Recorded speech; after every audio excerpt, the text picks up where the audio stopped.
Sikap politik Partai Demokrasi Indonesia Perjuangan terhadap pemerintahan Presiden dan Wakil Presiden terpilih Prabowo Subianto Gibran Rakabuming Raka ditentukan pada Rapat Kerja Nasional Rakernas 5 pada 24 hingga 26 Mei 2024. Sikap politik ini menurut Sekjen PDI Perjuangan Hasto Kristianto akan diambil dengan mempertimbangkan suara arus bawah, kader, dan simpatisan partai.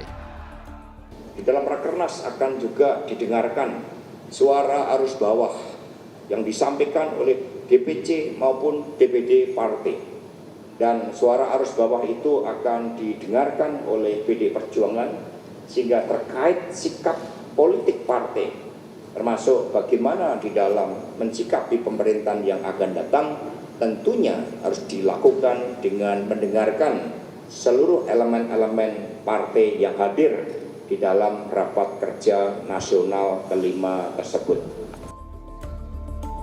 Merespons hal ini, tim kampanye nasional Prabowo Gibran menilai tak ada yang perlu ditunggu dari sikap PDI Perjuangan lewat Rakernas. TKN memprediksi PDI Perjuangan akan berada di luar pemerintahan. Sebenarnya biasa saja ya, karena biasa saja. Koalisinya sudah cukup komplit. Oke. Jadi ya paling ya intinya bahwa tentunya yang kita inginkan juga bahwa PDIP akan membangun bangsa ini dengan menjadi oposisi. Itu yang memang harus kita hargai sebagai untuk ngecek and balances terhadap pemerintahan Pak Prabowo dan Mas Gibran gitu. Jadi ya kita udah tahu lah sikap PDIP kayaknya akan tetap begitu. Lain halnya dengan analis komunikasi politik yang memprediksi sikap PDI Perjuangan di kemudian hari bisa berubah seiring dengan adanya kemungkinan regenerasi kepemimpinan partai dari Megawati Soekarnoputri ke Puan Maharani. Dalam proses regenerasi kepemimpinan partai, Mbak Puan maju menjadi bagian dari kontestan terkuat dan kemudian mampu menggunakan kekuatan dan struktur jaringannya untuk memimpin PDIP ke depan. Kalau misal kemudian itu bisa dilakukan dan kemudian mendapatkan dukungan dari dalam tanda kutip rival politik yang saat ini tampaknya memang sedang panas-panasnya, maka bisa saja kemudian nanti hubungan PDIP ke depan dengan pemerintahan baru Prabowo Gibran akan membaik lagi. Apapun langkah PDI Perjuangan, baik buruknya jalannya pemerintahan 5 tahun ke depan, tetap akan ditentukan kedewasaan berpolitik seluruh elit parpol yang terlibat. Tim Liputan, Kompas TV.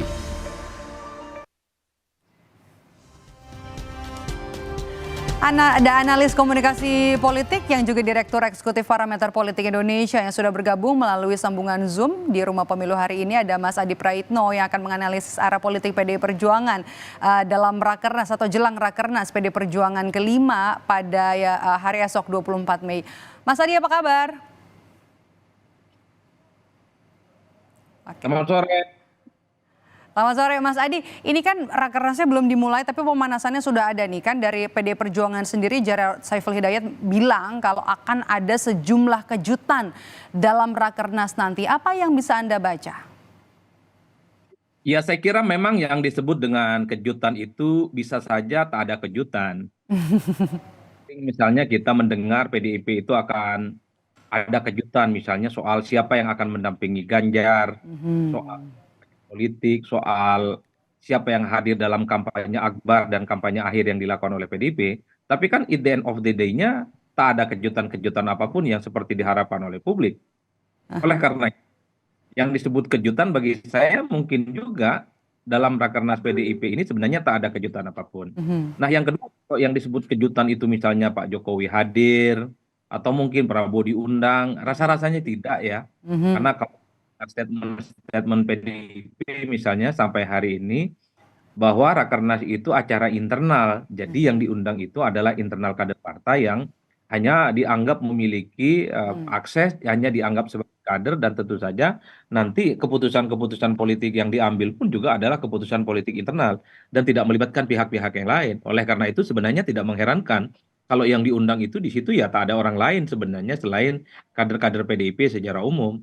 Jadi bagi saya Mbak, tak ada kejutan apapun sebenarnya yang menurut saya akan disampaikan oleh Rakernas PDIP yang akan dimulai besok dan untuk beberapa hari ke depan. Oke, jadi Anda mau bilang kalau lebih seru sebelum Rakernas sendiri, pas Rakernasnya sebenarnya udah nggak seru lagi nih, Mas Adi?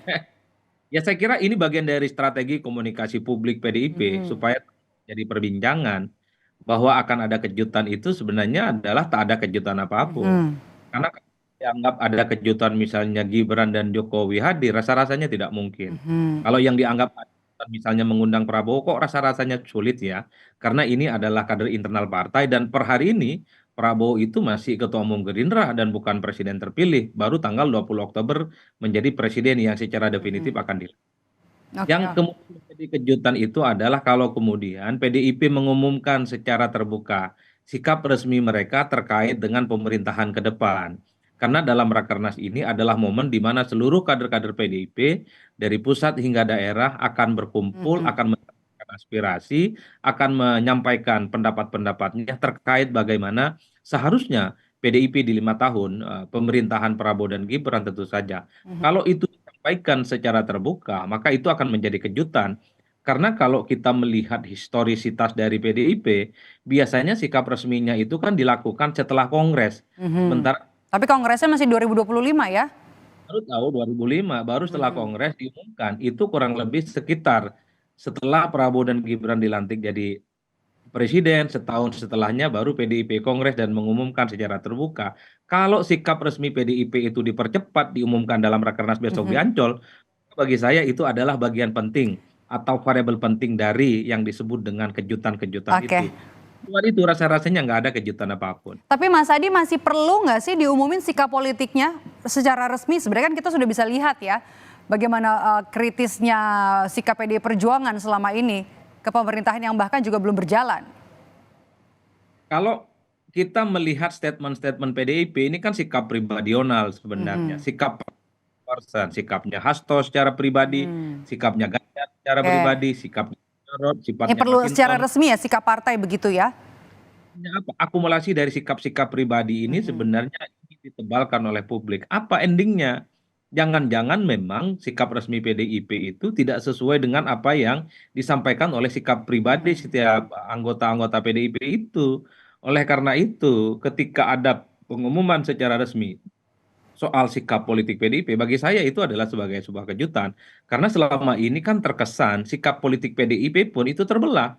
Misalnya Mhm. Hasto itu kan selalu agresif, selalu kritis, Mhm. memberikan Beda dengan siapa? Beda dengan Mbak Puan? dengan Puan yang kelihatan kalem, kelihatan soft, dan bahkan kemarin ketika bertemu dengan Pak Jokowi kan kelihatan sangat Mhm. sumringah dan baik-baik saja, seakan-akan tidak ada persoalan Mhm. apapun. Tapi kan sekali lagi ini dianggap tidak mewakili suara partai. Mhm. Kalau kemudian tiba-tiba dalam Rakernas besok ada tanda-tanda yang mengarah sikap resmi PDIP, bagi saya itu adalah sebagai sebuah kejutan. Karena seakan-akan sikap PDIP per hari ini masih macam-macam kadernya. Ada yang siap oposisi, ada yang lunak-lunak, Mhm. dan seterusnya, dan seterusnya. Oke, jadi Anda bisa membaca itu analisa Anda ya sikapnya Puan kemudian pada saat ketemu Presiden Jokowi, kemudian juga sikap yang berbeda ditunjukkan oleh Sekjen PD Perjuangan Hasto Kristianto, termasuk juga kalau kita lihat kan Jarod Saiful Hidayat ketika menyebut Presiden Joko Widodo diundang atau tidak juga punya reaksi yang berbeda begitu ya dengan apa yang kita lihat antara pertemuan Joko Widodo dan juga Puan Maharani. Ya, saya kira kalau kita melihat Puan Maharani sebagai bagian penting dari elit politik PDIP misalnya, sampai hari ini pun, ya, termasuk sepanjang pemilu kemarin, Puan ini kan nyaris tidak pernah memberikan sikap-sikap yang agresif ataupun sikap-sikap kritis seperti kawan-kawan PDIP yang lainnya. Puan ini kan lihat soft, kelihatan kalem, dan bahkan kalau tidak salah didelegasikan oleh PDIP untuk membangun komunikasi politik dengan Prabowo Subianto.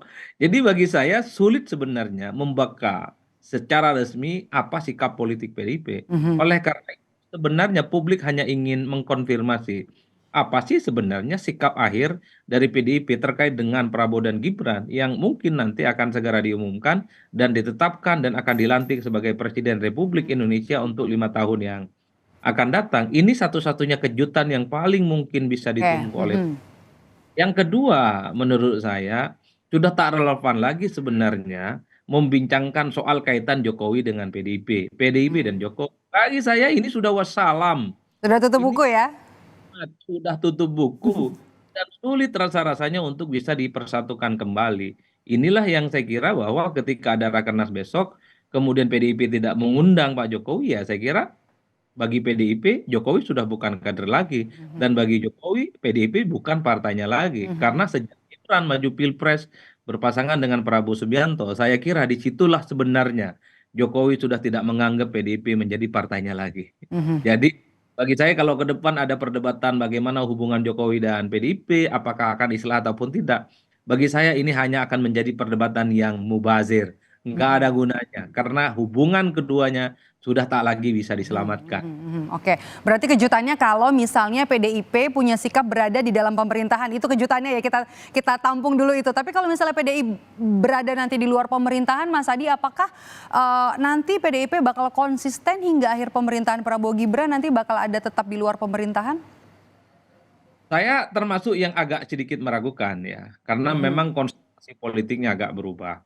Kalau setahun, 2 tahun pertama Prabowo dan Gibran ini jadi presiden dan wakil presiden, ini kan masa bulan madu di mana hubungan politik antara Prabowo dan Gibran termasuk Prabowo dan Jokowi sepertinya masih akan baik-baik saja. Sepanjang hubungan Prabowo dan Jokowi ini baik-baik saja, maka sepanjang itu juga rasa-rasanya PDIP sulit untuk menjadi bagian dari kekuatan politik Prabowo.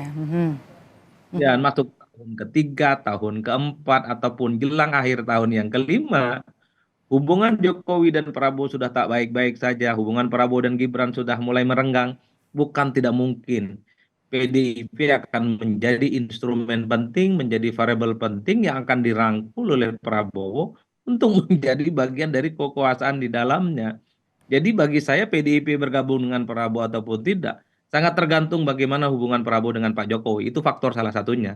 Yang ketiga, ini kan dalam koalisi presidensialisme multipartai, apalagi ada intensi koalisi mayoritas, koalisi gemuk, seringkali partai-partai pendukungnya Prabowo dan Gibran itu tak dijamin bahwa mereka akan solid. Tak bisa dijamin bahwa mereka itu akan tegak lurus dengan semua keputusan politik Prabowo. Mungkin di perjalanannya nanti akan ada partai-partai politik pendukung Prabowo dan Gibran itu kritis dari dalam. Dia menjadi dari dalam. Dalam konteks itulah kemudian ketika ada 1-2 partai yang kemudian dia menyalak, suka protes dengan Prabowo, bukan tidak mungkin Jokowi bukan tidak mungkin PDIP akan menjadi partai yang akan diperhitungkan untuk dirangkul. Oke, kalau PDIP nanti oposisi nih, apakah PDIP akan survive jika nantinya jadi pejuang tunggal oposisi di parlemen, Mas Adi? Kalau melihat historisitasnya, PDIP ini kan terbukti sepanjang 10 tahun menjadi zamannya Pak SBY, itu suara PDIP naik secara signifikan dan bahkan memenangkan pertarungan Pileg dan Pilpres sekaligus. Bagi saya itu adalah catatan yang memang tidak bisa dibantah. Meski pada saat yang bersamaan misalnya, kita juga tidak bisa menutup mata. Untuk 5 tahun yang akan datang tentu jalan yang harus dilalui oleh PDIP ini kan cukup berliku dan berdaki. Apalagi misalnya Prabowo masih bisa mencalonkan diri. Dan bersamaan misalnya PDIP tidak punya jagoan yang cukup kuat yang bisa menambah kekuatan politik mereka. Oleh karena itu, sekalipun berada di luar kekuasaan, minimal PDIP itu mampu mempertahankan kekuatan politik mereka, yaitu kekuatan politik ideologis, kekuatan politik nasional yang sampai saat ini itu tegak lurus dan istiqomah mendukung PDIP, yaitu sekitar 16%. Minimal 16% ini tidak tergerus. Itu yang paling mungkin bisa akan didapatkan oleh PDIP sepanjang PDIP itu berada di luar kekuasaan. Karena memang tak ada rumus sebenarnya yang inline bisa menjelaskan bahwa partai politik kalau berada di luar kekuasaan dia akan naik secara signifikan. Contohnya PKS. PKS 10 tahun berada di luar kekuasaannya Jokowi, tapi kan kenaikannya tidak pernah signifikan. Landai-landai saja antara tidak turun dan antara tidak naik. Oleh karena itu satu-satunya cara yang bisa menjelaskan PDIP naik ataupun tidak, menyolidkan basis politiknya. Yang kedua adalah menambah kekuatan politik di luar basis yang sudah ada, menambah captive market yang lain. Yang ketiga harus memunculkan figur-figur baru yang kemudian bisa menambah kekuatan politik yang ada. Di mana PDIP akan mendapatkan figur-figur baru, di mana para figur baru ini mampu mengajak pemilih-pemilih lain di luar basis-basis tradisional yang sudah dimiliki oleh PDIP. Kalau sepanjang 5 tahun itu bisa dilakukan, saya kira PDIP akan tetap kompetitif. Tapi jika tidak itu dilakukan, maka bukan tidak mungkin pilihan menjadi oposisi bukan menjadi pilihan yang kemudian nasional yang bisa menjamin mereka akan menjadi partai yang tetap kuat. Oke, untuk survive ya, untuk PD Perjuangan ya. Tapi Anda bisa membaca nggak, Mas Adi, kira-kira siapa lagi nih rekan PD Perjuangan yang akan berada di luar pemerintahan?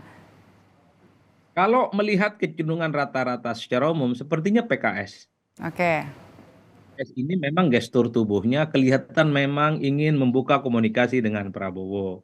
Tapi rasanya Prabowo itu ingin menutup hati ya. Karena dalam acara PKS kemarin Prabowo nggak datang. Treatment Prabowo beda dengan PKS, dengan PKB dan Nasdem.